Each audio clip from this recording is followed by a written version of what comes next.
Okay, good morning, good people. How are we doing this morning? I see Ivan's here. Good morning, Ivan. Jen is here with lots of sleepy faces. Aw, I know, I feel the same way. Thika's here. Good morning. Monica's got a little frowny face. That's not good, but good morning, Monica. Um, Casey is dead, I think. But good morning to you. Hossam is here. Good morning, Hossam. Morning, Erica. Good morning, Mashid. Hossam looks a little sad, a little kind of emotionally down. What's up, guys? Why so sad and tired? Morning, Karen. I'm a little tired today. I had two classes yesterday, and then I had two meetings, and then I had a third meeting that went from about 5 to 9 o'clock last night. So I'm feeling a little tired and a little run down. I slept well, so maybe that'll help. How's Karen? Karen's a little sleepy too. Oh, just the weather, hey? Yeah, it's been a little cloudy and a little rainy for the last few days, hey? I don't know. I don't mind it though. I don't mind the weather. I'm from Edmonton, and Edmonton is a lot, not at this time of the year, but much of the year it's much colder and snowier. So I never mind the rain here. I like that it's warm and that it's not cold or icy or anything. Good morning, Baha. Okay. So we got about 9 people. So as you continue to keep checking in there, here's what we'll do today. We'll just briefly review some of the items that were in the article that we read yesterday on understanding racism. So I'll just go over those really, really quickly. Then what we'll do is we'll talk a little bit about the history of racism in the U.S., specifically as it relates to Black Americans or African Americans. Obviously, there are different ethnicities and racial groups within the U.S., and all of those different groups they all have a different history. They all have a different kind of story as it relates to how racism specifically affects them. So again, we're kind of talking about racism in the United States, but we're really only talking about racism versus one particular group. And when we talk about racism in Canada, we'll switch that focus and we'll talk about another group. But we'll deal a little bit with the history of racism against Black Americans in the U.S. And then I have an article for you to read on systemic racism. And so we'll try to figure out what the argument is, and we'll try to kind of get our heads around what this systemic racism thing is. Jimmy's here. Good morning, Jimmy. Okay, let me just look at one thing. Okay. What else? Oh yeah. So don't forget, I'll repeat this at the end of class, but don't forget that we will do our oral quiz on Monday. So Monday morning you have to be kind of awake and alive and ready to be on camera. Although I won't be judging your appearance. If your hair is all crazy, that's okay. Don't worry, but you still have to be on camera Monday morning. So just be ready for that, okay? Material for the quiz will be from classes 10 to 16, I think I said. So that's what we'll do, okay? So just be ready for that. Okay, let's dive in, okay? So yesterday, as I mentioned, we pretty much finished dealing with this article on understanding racism. And again, parts of it were a bit much, but I think it was okay nonetheless. I asked you these questions, and I won't go through all of them, but basically what the article said was confirmed what we were talking about prior to reading it. The idea that the idea of race, the social construction of race, comes from a time when colonizers, mostly white colonizers, were basically looking for reasons to deny rights and freedoms and basic human rights and humane treatment to other people. And so race became a convenient way to explain this sort of awful treatment of other people.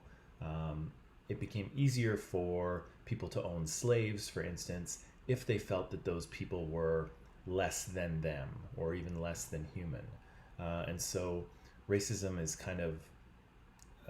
racism is created to legitimize that way of life and to legitimize those types of colonial economies.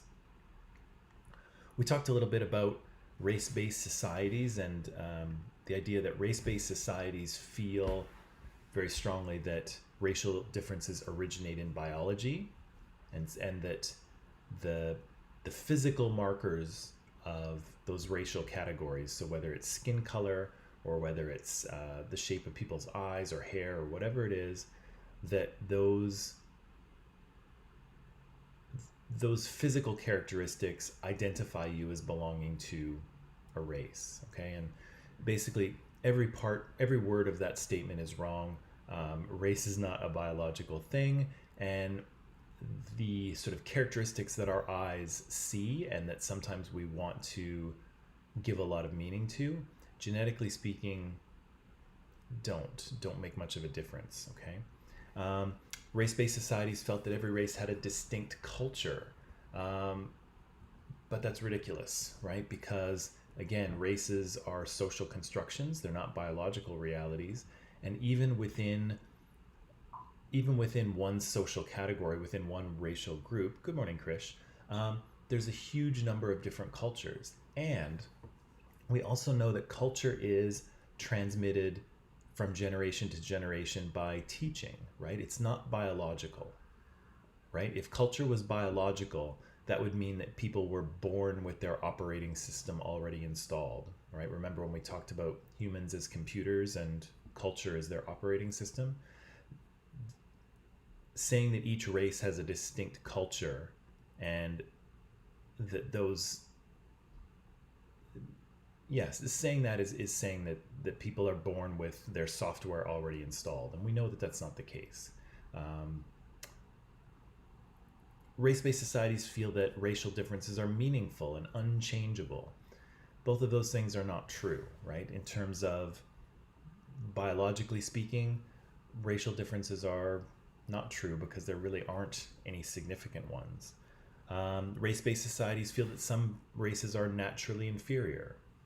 No, there's no evidence for that at all. And again, based on all of those things, race-based societies feel that racial categories should be written into political and legal and social systems. Okay. What else can I pull out of this? Right, and so of course, number 5, what if scientists confirmed about race that in a biological sense it is not meaningful? There is really no meaningful biological differences between us as humans, no matter where in the world we come from or where our ancestors come from. That said, of course, race is a social construction, and that has meaning and it has significant effects. We talked a little bit about what relational racism was, and so that was the racism that happens between people, right? And it's usually much easier to see whether it is discriminatory behavior, prejudicial statements, racist statements, violence. All of those things are kind of interpersonal relational racism, and they're usually easier to see. The structural racism that we'll talk about today is a little more difficult. Okay, so let's move on to that. Now, I don't know. Actually, I'm not sure what you know about the history of the United States. I know all of you are from different countries, and I'm sure that in history class you've learned quite a bit about the history of your own country and the part of the world that you live in. Here in Canada, it's the same thing. We learn a lot of Canadian history, and American history, we learn a little bit. And so I wanted to give you just a little bit of American history so that you had a sense of what had happened in the past. But, you know, obviously we could spend huge amounts of time digging through American history, and we don't really need to do that, but I feel like we have to. There's a couple things we should probably know, okay? So one thing we should know about the history of race in the United States is that, of course, African Americans are a minority group. So they're a minoritized group in the US, meaning that they don't have social and political and institutional power, but they're also a minority group. And so they make up about currently they make up about 13% of the American population, give or take, okay? And maybe for a little bit later today, keep that number 13 in mind, okay? So 13% of Americans, give or take, are black, okay? Keep that in mind. Yeah, keep that in mind. So they're a minority group in the United States, but keep in mind that their ancestors did not come to the US by choice, right? They were brought here after being captured in Africa, and then were sold as servants, right? And later were sold as property. And again, as the economy in the 13 colonies continued to grow, and as the 13 colonies moved towards becoming independent from Britain, they increasingly began to rely on slaves, on servants, to keep their economy going. And this is particularly true in the southern United States. Whoops. Oh yeah, this is particularly true in the southern United States. Now, like we mentioned yesterday, like we read in the article, the creation of race in the United States was done in order to justify how some people had certain rights and freedoms and other people did not, right? And so it was kind of an awkward situation because the US was created on this basis of freedom and equality and the pursuit of happiness for all, but its economy was reliant on the enslavement of African peoples. And so how do you have a country that's based on freedom and equality when you are enslaving a large number of people, right? And so the way that this was kind of worked out was through the idea of race. And so Americans and others too, others in Europe, started to look to science to try to explain what was going on in terms of how races were interacting, and particularly how to justify their treatment of different racial groups. And so Thomas Jefferson here, who was a prominent American in the 1700s, was also a U.S. president and also was an owner of slaves, turned to science because he felt that there must be some sort of scientific difference in the races that were found in the U.S. Some of this science has to do with the measurement of skulls. And so one scientist, as you can see in the 1700s here, he's not the only one, but one of the scientists, Johann Friedrich Blumenbach, he measured a bunch of human skulls from all around the world. And what he decided he was going to find was that there were 5 main categories of humans. And so what he did was he took these skulls and he made lots of precise measurements on the sort of dimensions of the skull and ratios of how the shape of the face and the type of the height of the crania and all sorts of things. He made all kinds of measurements, and he determined that he could identify 5 races. So Caucasian, you can see here, Mongolian, Malayan, Ethiopian, and American. He figured that there were 5 of them. Now,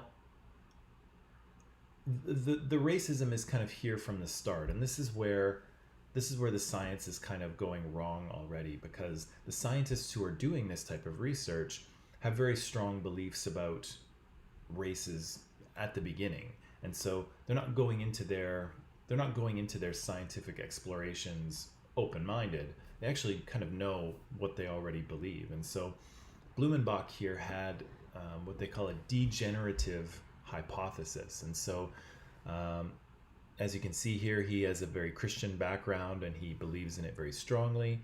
And he felt that Adam and Eve, the first people from the Bible, were Caucasian inhabitants of Asia.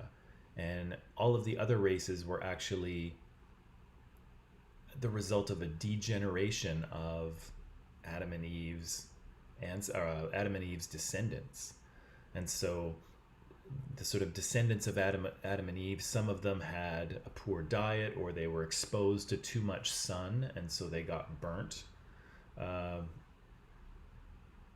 and so these other races were, had degenerated. They'd kind of become damaged, but of course they could, through time, sort of almost evolve back into white people, which he saw were perfect because that's who God created. So there's all kinds of problems with this, of course, right?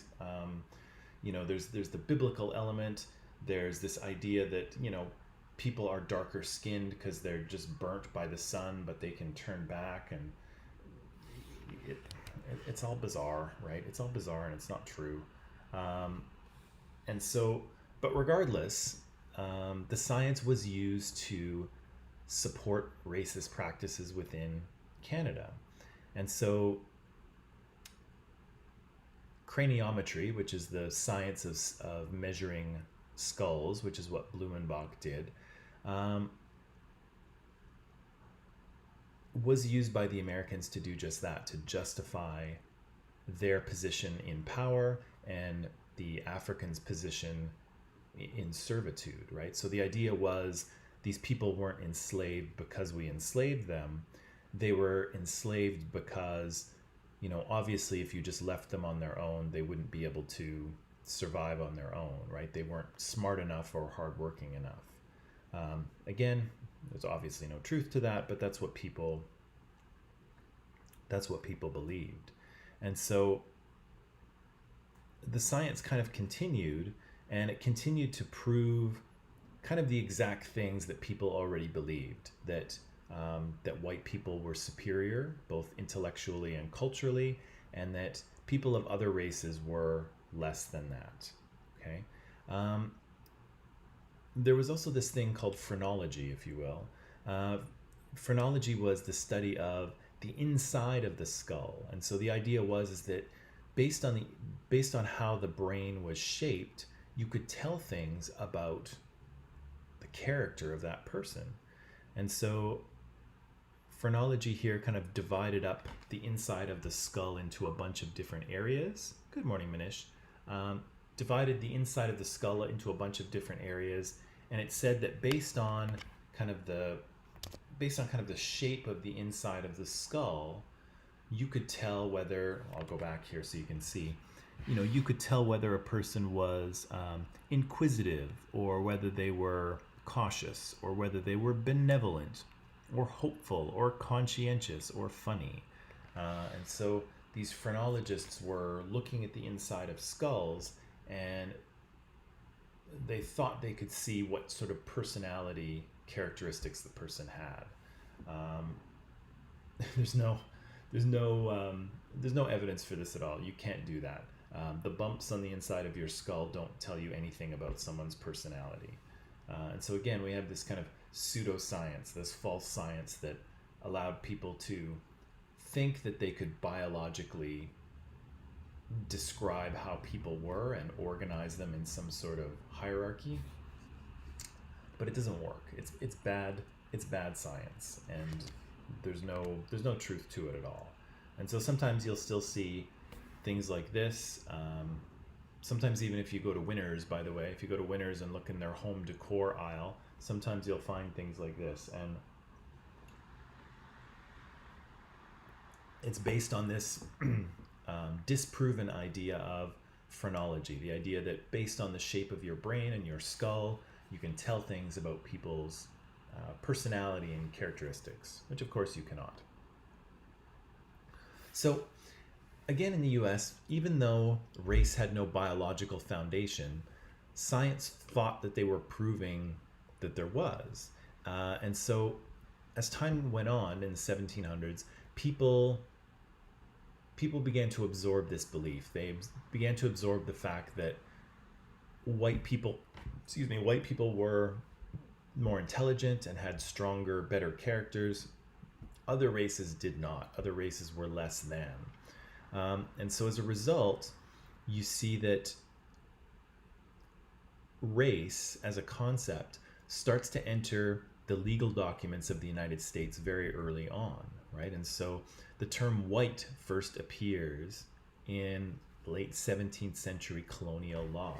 And so this has to do with those beliefs of race-based societies, right? Where racial identification and distinction should be written into legal structures. And so you see it happening right here very early in the history of the United States, where they start to categorize people by race in a legal way. And so they create this term white for the first time ever, and it starts showing up in the 1600s in the law of colonial America. By 1790, people were asked to claim their race on the census. And so obviously it wasn't just scientists, people were identifying themselves according to their race. And when they did a census, when they did a government census, they were asked to say who they were according to their race. Again, by 1825, there are classifications for who could be Indian, and I don't mean from Indian, I mean indigenous or aboriginal Indian. And interestingly, as immigrants continue to arrive in the US from the 18th to the 20th centuries, the concept of whiteness became more concrete. And so, again, at the beginning of the history of the US, the concept of race isn't quite clear, and the concept of what it is to be white isn't very clear either.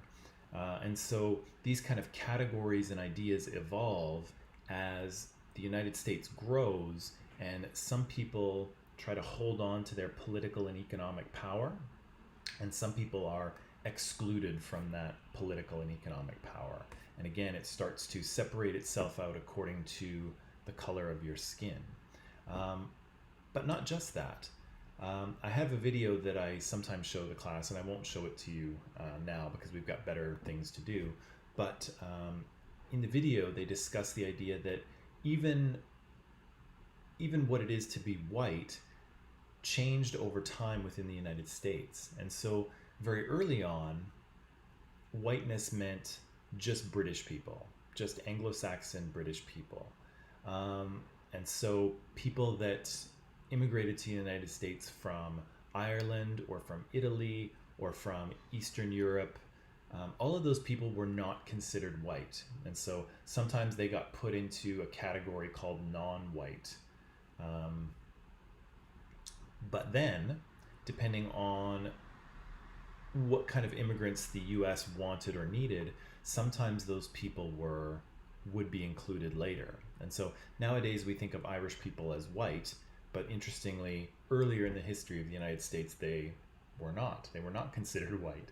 And so whiteness doesn't just have to do with the color of skin, it has to do with kind of drawing a boundary around people and saying who's in and who's out, right? And so white people, whoever they may be, culturally or ethnically, whoever they may be, they're the ones who get to decide where they draw that line. And in the history of the United States, they have redrawn that line several times. And actually the video mentions a funny thing, that early in the 20th century, Mexican immigrants to the United States, so from Mexico, Mexican immigrants were at various times not considered white, and then they were considered white, and then later on they were not considered white.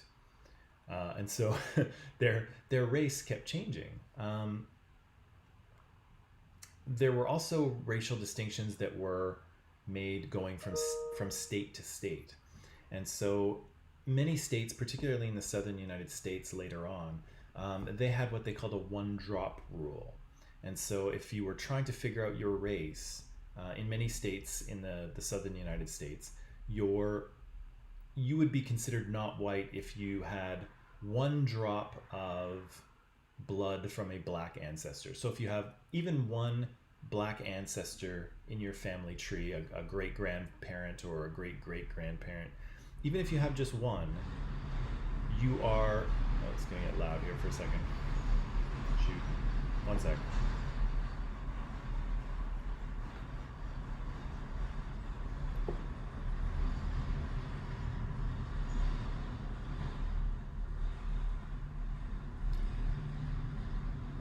Okay, so this one drop rule said that even if you had one black ancestor, even if they were a great grandparent or great grandparent, then you could not be considered white. And it didn't matter what color skin you were, it your sort of racial purity almost mattered.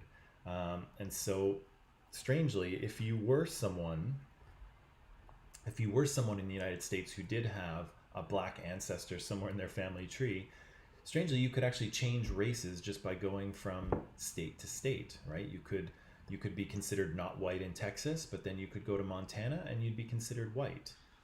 So again, racial categories are created by the dominant group, and sometimes they shift, sometimes they change, and again, they change based on what the dominant group kind of wants or needs at the time. Okay. Yeah. So slavery was abolished in 1865. I'll talk about that in just a little more in a second. So slavery was abolished in 1865, but again, white people remained in power. They had political and social and institutional power. And so even though the ability to own people was ended, many lawmakers continued to create laws that disadvantaged Black Americans. Okay, and so good morning, Duong. That's okay. And so again, early on in kind of in the mid 1800s, only white people could be citizens of the United States. And so again, people would go to court and try to prove that they were white, because again, being white had certain social and legal benefits. And again, a bunch of various different groups of immigrants who came to the US in the 1800s, who some of whom we might consider white or might not, were originally not seen as white, but eventually they kind of assimilated into the dominant culture anyway. So again, whiteness in the US, at least traditionally, is not just about skin color. It's about being part of a group that has legal and political and economic advantages. Okay. So, after the first Africans were brought to the US and started working as slaves, for about 150 years, we saw a pretty rapid rise in slavery in the US, and again, particularly in the southern states. And so, if you know anything about the Atlantic slave trade, you'll know that huge numbers of Africans were captured and taken from their homes and sent to various places in North and South America in order to work in servitude.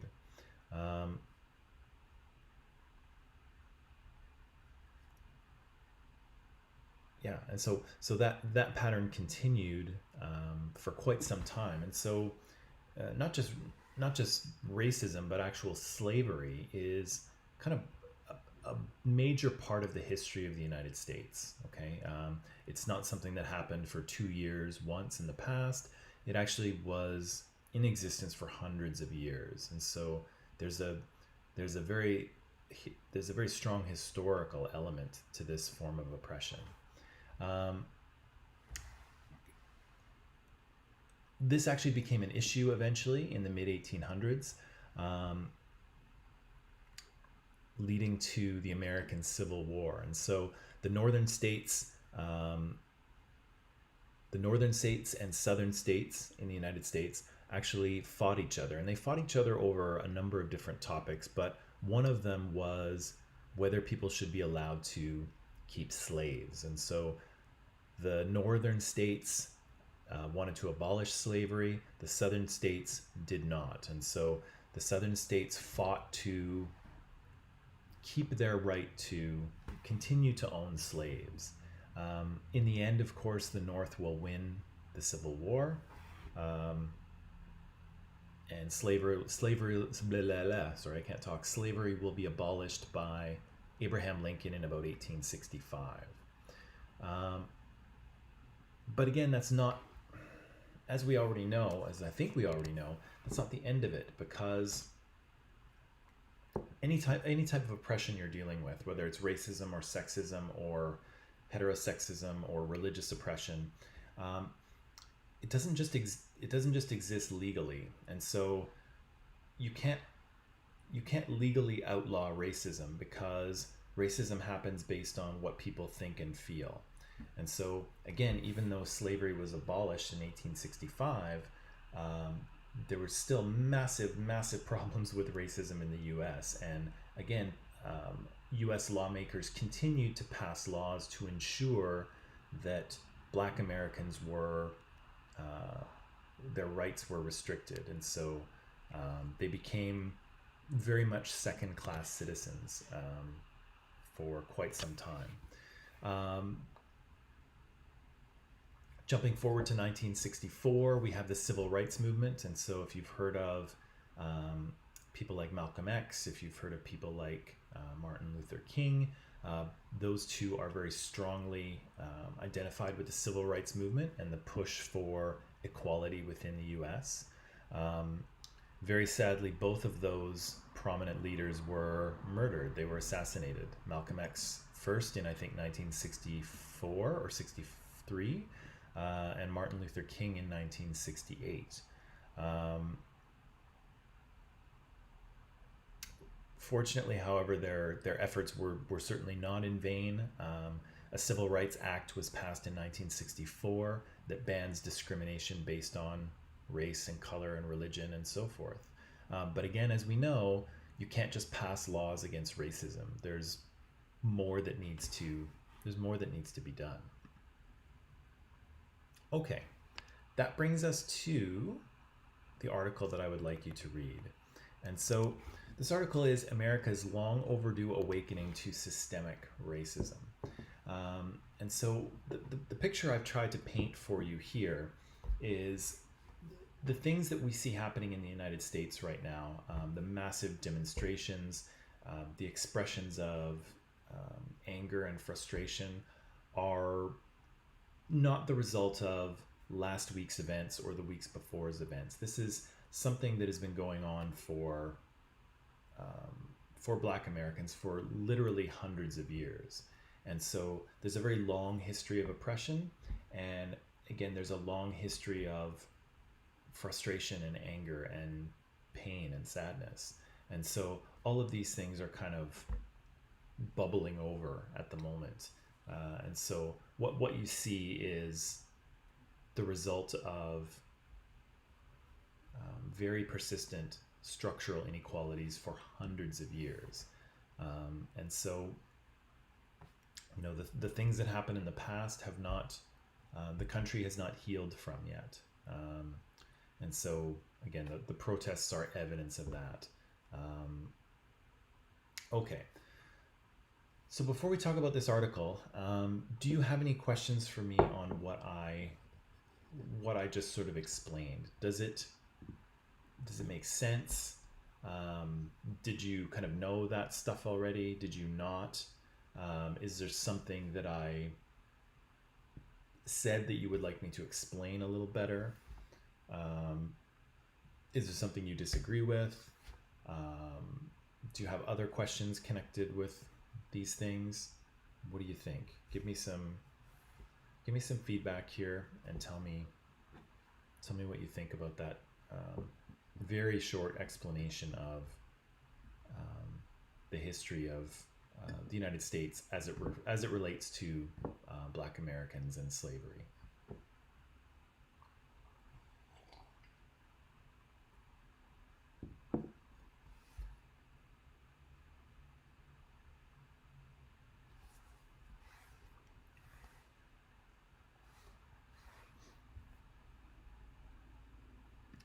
What do you think?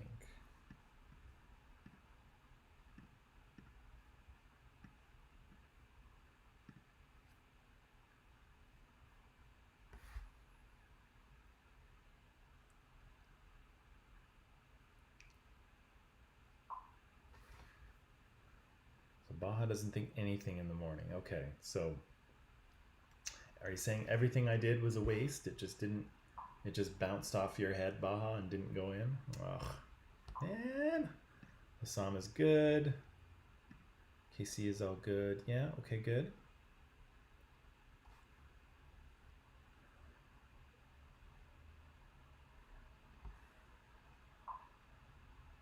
No.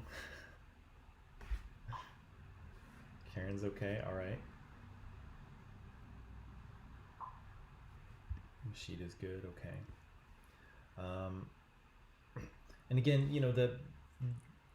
what I told you about U.S. history again is just the most simplified version of what's happened. And again, there's I've left out of that story, although we can talk about later.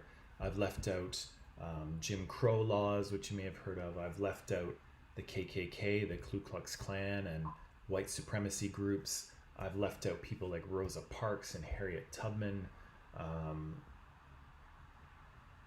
There's a huge kind of rich history around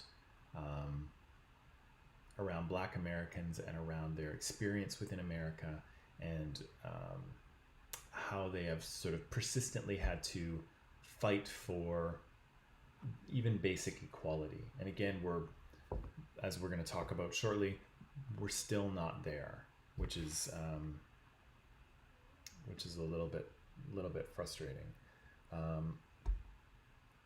Okay, so here's what I'd like you to do. Okay, if we're good with that.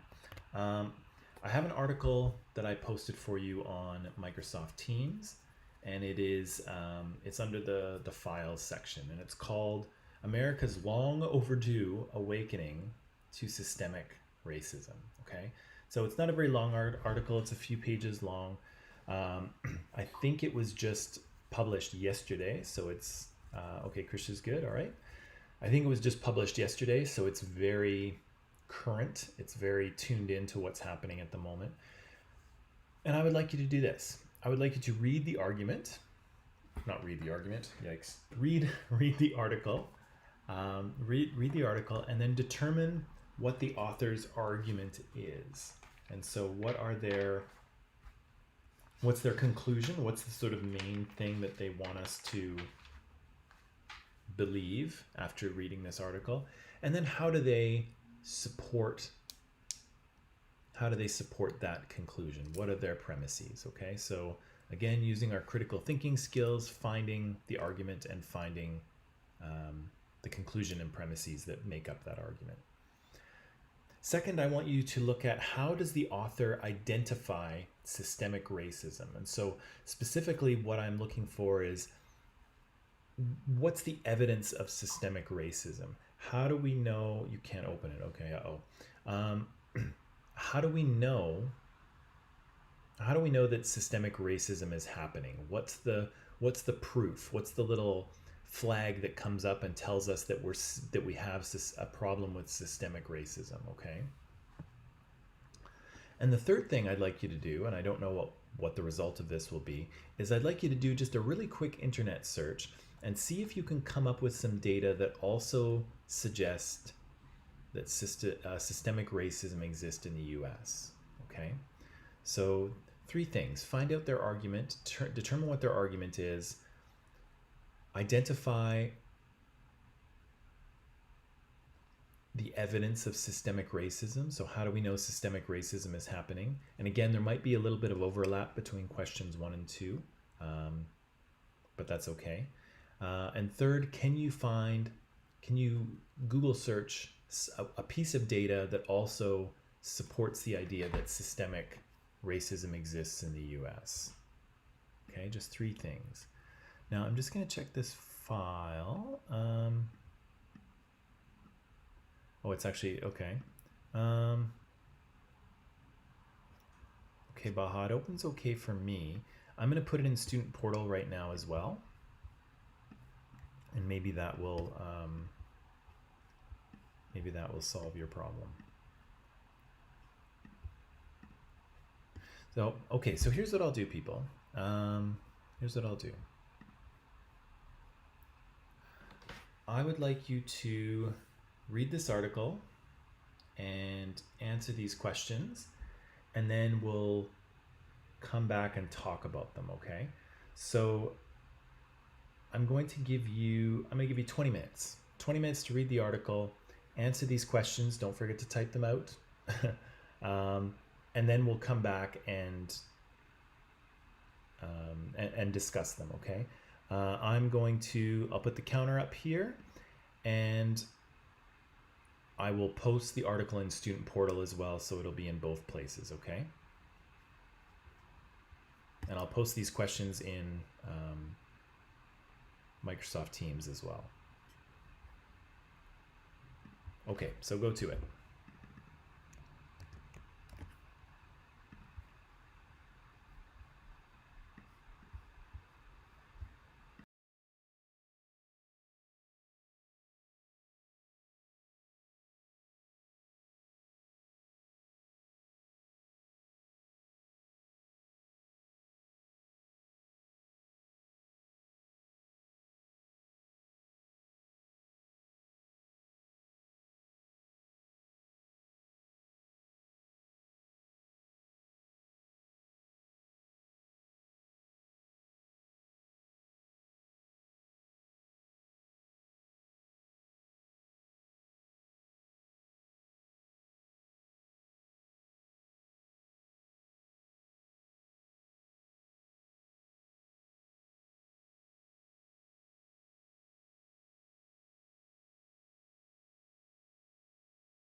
Okay, people, and we're back.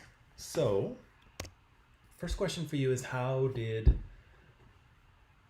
that go? Was it an easy read? Were you able to find the argument? Was it confusing? What what happened? How did that article go for you?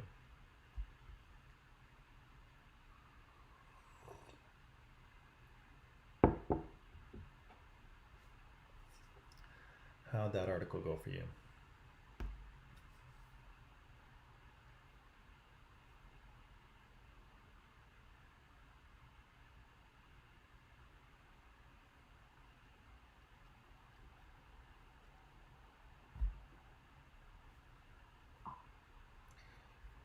Okay, didn't finish?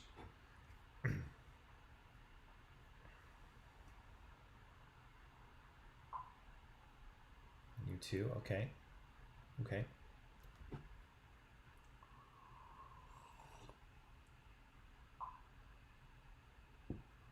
Casey says it's fine. Okay.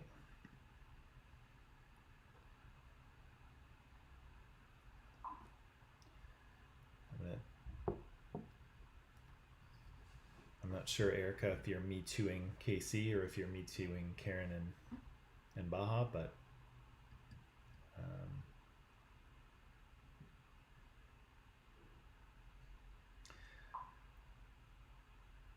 okay. I'm gonna guess you need a little more time, so I'll tell you what. Let's take a break. Let's take a break. Let's 10-minute break. If you need to spend some time and finish the article, finish it. If you need to stretch your legs, do that. But you got the argument. Okay, that's good. That's good. Yeah. Okay. Let's take a little break so you can finish it off, and then when we come back from the break, then we'll discuss what's in this article, how it works, and what systemic racism is. Okay, if that's all right with everyone, and I'm going to assume that it is. So okay, take a quick break, finish the article, come back, and then we'll discuss it. Okay.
Okay, people, and we're back.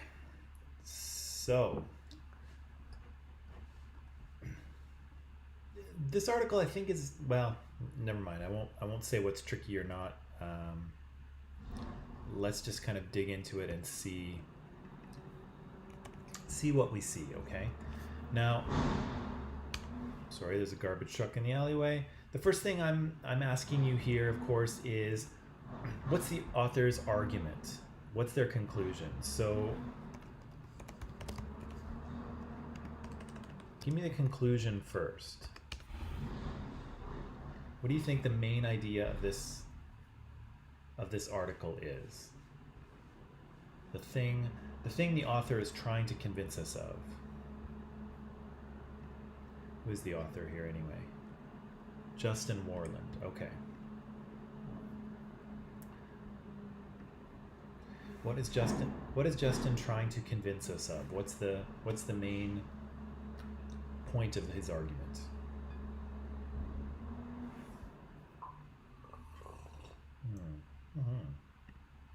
So Casey says, discrimination against Black Americans has been going on for a very long time. Well, that is definitely true. Racism still exists in America, Jimmy says. That is very true as well. What else do you think?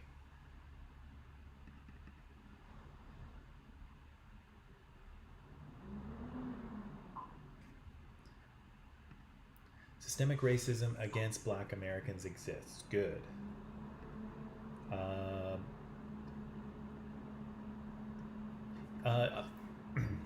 I'm not sure what you're asking, Jenna, but I'm looking for the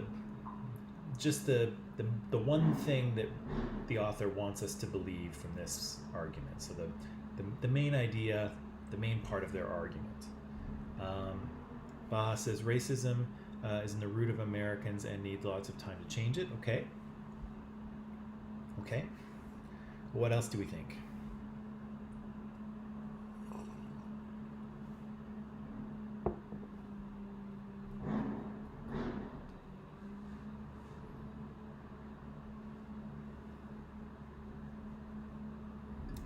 What else do we think? Or is that all we think?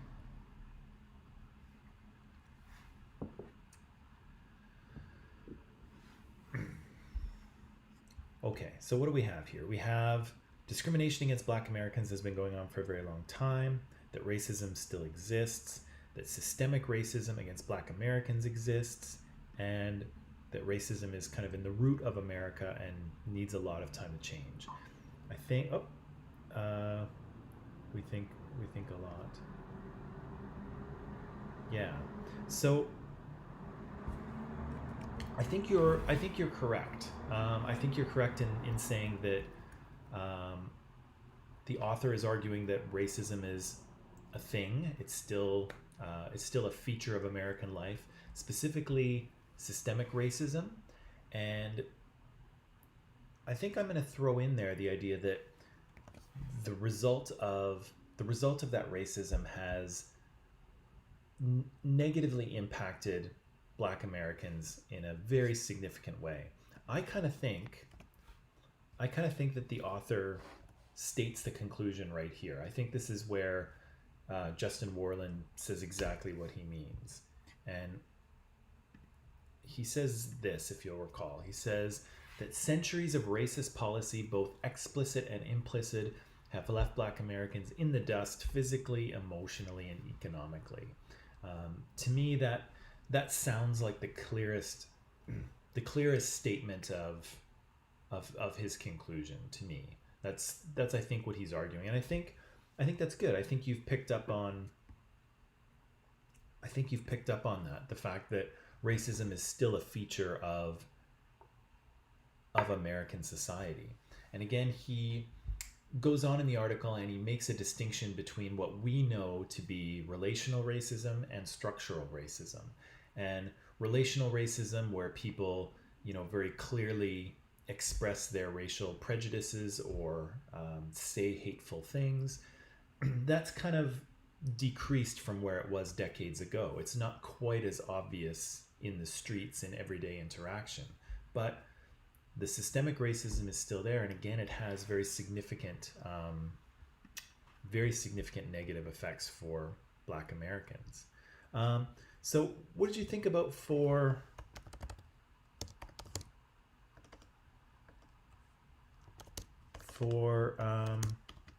premises?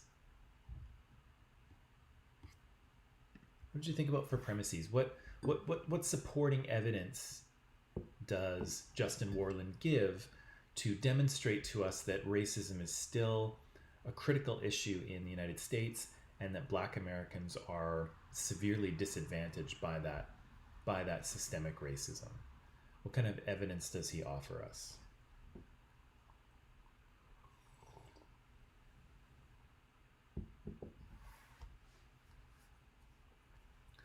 What kind of evidence does he offer us?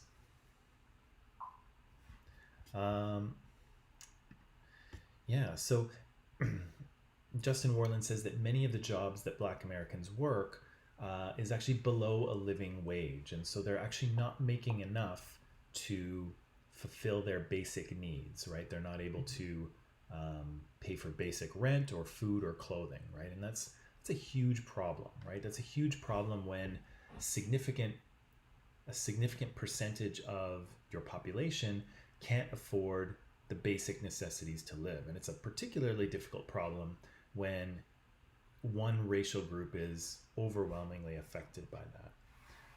What else did you think? Other ways in which Justin supports this idea that systemic racism is still a problem in the U.S. and that Black Americans are hurt by it.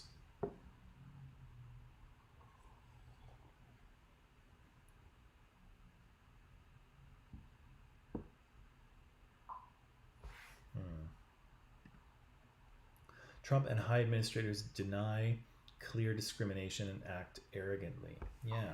So part of what we see happening here, and the article talks about it, is there's, we see two sides forming, right? One side where people acknowledge systemic racism and know that we have to change things in order to create equality for people in the US. And then there's another side that wants to pretend that there is no problem, that it doesn't exist. And of course, Donald Trump is one of those people, but unfortunately he's not alone. There are many people that argue that this isn't a systemic problem. This is just it's just a few bad people. It's a few bad apples, right?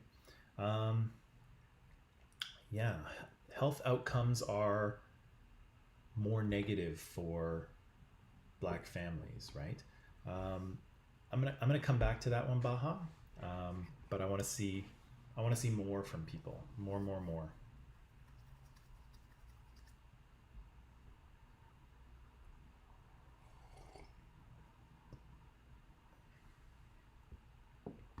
Or maybe there is no more. Is there no more?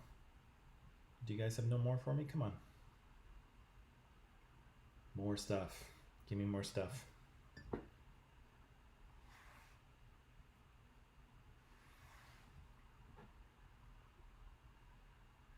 Or do you want to go on to number 2? Is number 2 easier?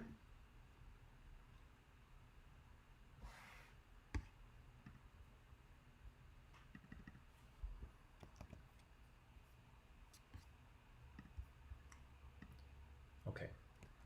Let's go on to number 2, because again, the premises of this argument and what I asked in number 2 is already those two things are related, okay? So the second thing I asked you here is, how does the author identify systemic racism? So in other words, what does he suggest is evidence for its existence? So Karen says here, high police brutality and sentences.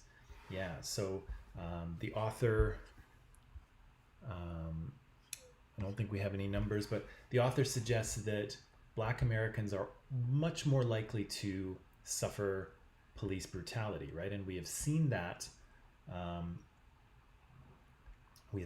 this week, right, with the death of George Floyd and many other Black Americans before him who have suffered at the hands of police, right? And the author here, Justin Moreland, also mentions sentences. We'll look at, I have the numbers, and we'll look at them a little bit later. But even though Black Americans are 13% of the population in the US, they make up much more than 13% of the population in prison. And I don't have that number right on the tip of my tongue, but I'll show it to you probably on Monday. But it's much, much higher. And so again, Black Americans are much more likely to suffer police violence. And when they are convicted of crimes, they're much more likely to go to jail for longer periods of time. KC says, when the government denies it, even though it's obvious that Black Americans are not treated fairly, therefore, yeah. That's an important thing too, KC. The idea that, you know, you cannot you cannot solve a problem unless you admit that it exists, right? If you have a leak in your roof, if you pretend there's no leak, then you'll never get around to fixing it, right? You have to acknowledge the problem. And I think in the article they say that, you know, not every problem that you face can be solved, but no problem can be solved unless you face it, right? And I think that's what you're saying there, Casey, is that, you know, the part of the problem here is that the people in power will not admit that there's a problem in the first place, right? And that in itself is another problem, right? It's another thing standing in the way of change. Jimmy here has, okay, more than 75% of Americans say discrimination is a big problem, and 57% understand that African Americans are more likely to suffer from police violence. Yeah, so these are interesting statistics.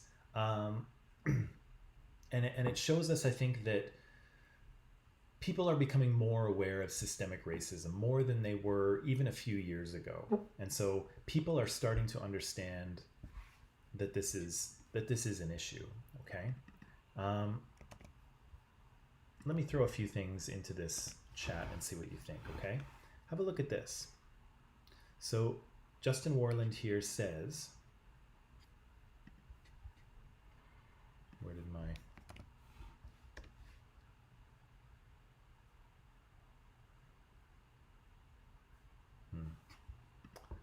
Why is that not showing up, I wonder?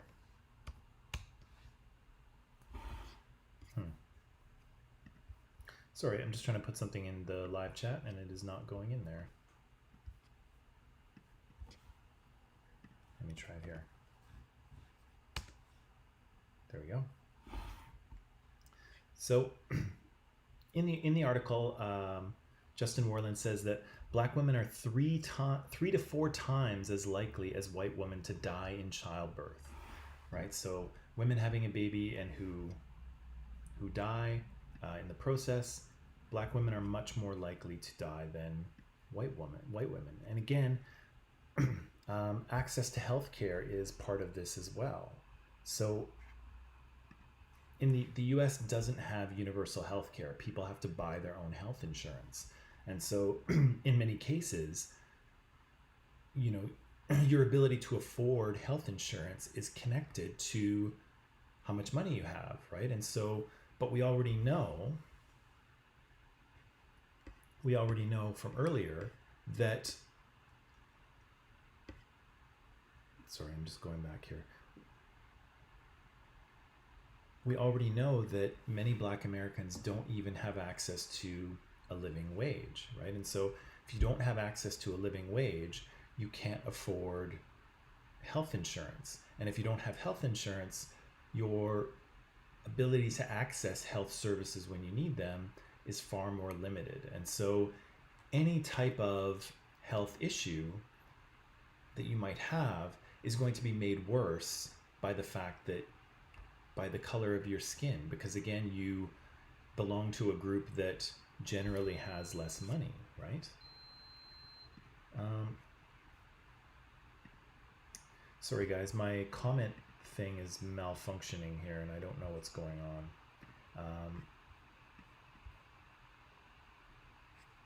I don't know what's going on. How about this one here? The author says this. The author says that The author says that black children are much more likely to attend underfunded schools. And so that's because if you go to a school, that school is funded by the property taxes of the neighborhood around you. And the problem there is that if you live in a poor neighborhood, if you live in a neighborhood with lots of people of lower economic, who have sort of lower pay, your school won't be as well funded, right? And so if your school's not as well funded, your educational outcomes will be limited, right? And so who's much more likely to have less money and work lower paying jobs? Well, we know black Americans are. And so if black Americans make less money, they tend to live in poorer neighborhoods. And if you live in a poor neighborhood, you tend to go to a school in a poorer neighborhood. And the school in that poorer neighborhood is generally underfunded because it is paid for by the property taxes of the people who live around it, and the property taxes are low. And so these things start to become connected, right? People's ability to earn a living, their ability to access healthcare, their ability to access education, all start to connect in very problematic ways, right? People hit sort of barrier after barrier. Let me see, what else? We just saw this happen in the news yesterday. So black voters are 4 times as likely as white voters to report difficulties in voting. Oh, here we go. Now we're back.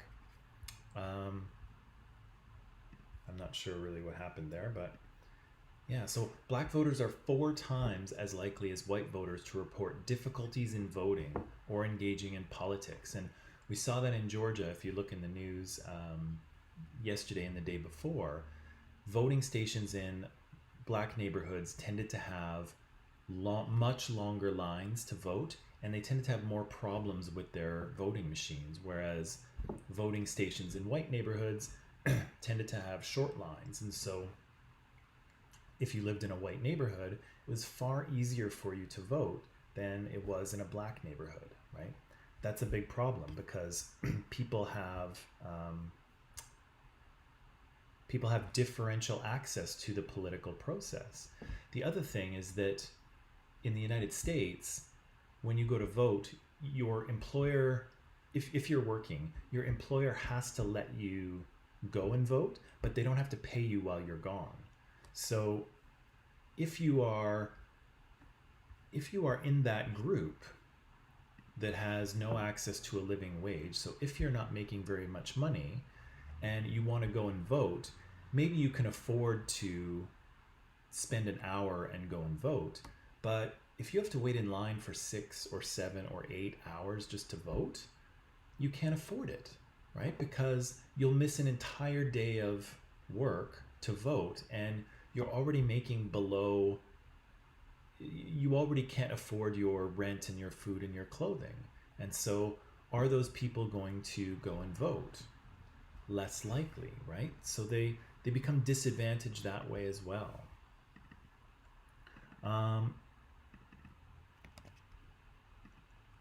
The author mentions this statistic here.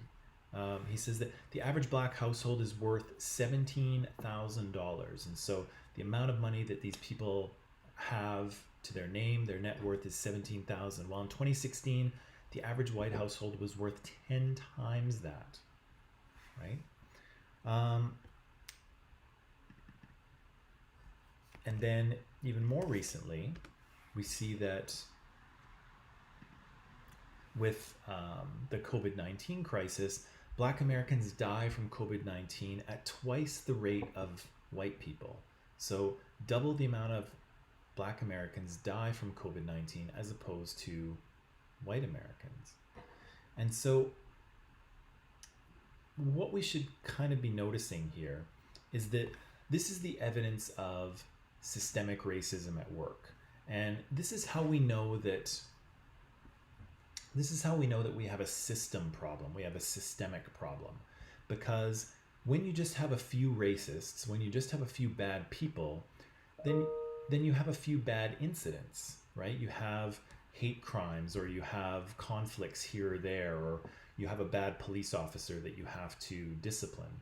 Um, a few bad apples cause a few bad problems, but you don't see all of these sort of statistics that are society wide, where health and education and political outcomes for Black Americans are far less than they are for white Americans.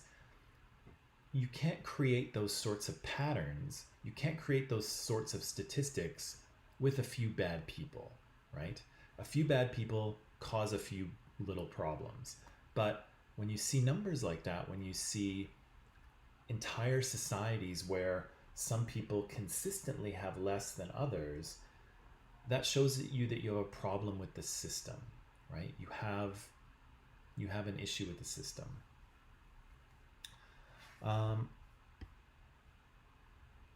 Does that make some sort of sense so far?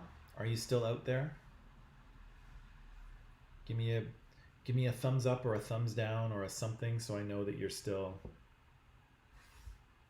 alive and there, okay?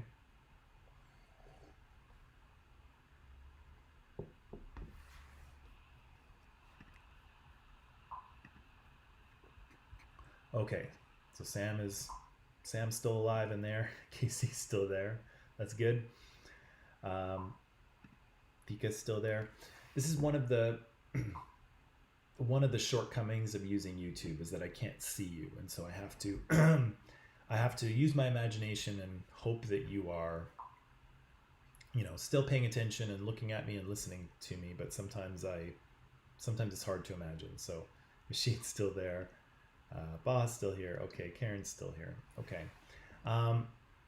Okay, so to summarize this, I think that the article that we read is trying to argue that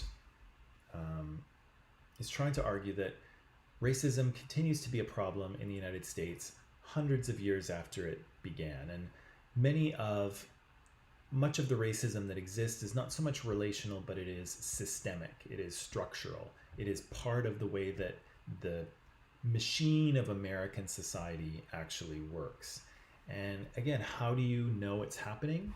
Well, you look at statistics, right? You don't look at individual people. There's Erica, good. Erica's good. You don't look at individual people. You don't look at individual instances. You look at broad patterns. And so if you look at the murder of George Floyd, right, which is seems to be kind of a flashpoint for what's happening now. The murder of George Floyd is horrific and brutal and barbaric. And it's made worse by the fact that it was committed by a police officer, while other police officers stood around and watched. So that incident is completely awful any way you look at it. But again, it's just one instance, right? It is just one example. But the problem is that it is symbolic of a much greater problem. And so George Floyd's death is horrific and awful, but it is a symbol of a larger problem within society. And how do we see that larger problem? Well, we look at the numbers, right? We look at the statistics, and we see that even though Black Americans are a reasonably small percentage of the population, they're about 13% of the US population, they are much more likely to have negative health outcomes, negative educational outcomes, to have negative economic outcomes, to be disadvantaged in terms of participating in the political system and voting. We see throughout all of these different parts of society, we see that Black Americans are disadvantaged, and they come out on the bottom every time. And again, that shows you that you have a problem with the system, not that you have a problem with a few racists, okay?